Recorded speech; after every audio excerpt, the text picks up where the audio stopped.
तेज बारिश शीशे पर पड़ रही थी। मेघन मुश्किल से देख पा रही थी। उसकी गाड़ी की लाइट अंधेरे में एक सुनसान हाईवे को दिखा रही थी। उसका जीपीएस बहुत पहले बंद हो गया था, जिससे वो पूरी तरह से रास्ता भटक गई थी।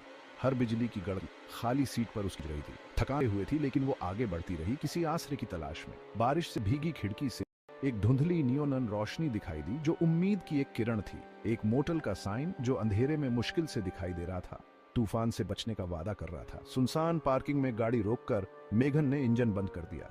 बेचैनी की एक लहर उस पर छा गई। मोटल एक अजीब सी खामोशी में डूबा हुआ था। तूफान और भी तेज हो गया, मानो उसके दिल में बढ़ती बेचैनी को दर्शा रहा हो।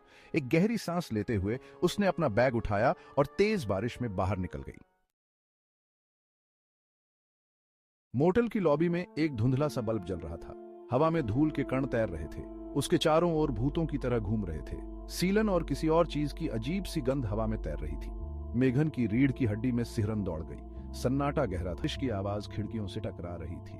रिसेप्शन डेस्क के पीछे एक आकृति हिली। एक बूढ़ा आदमी जिसका चेहरा झुर्रियों से भरा हुआ था, झाड़ीदार भौहों के नीचे से उसे देख रहा था। वो अचानक से प्रकट हुआ था। उसकी उपस्थिति उतनी ही अप्रत्याशित थी जितनी कि विचलित करने वाली।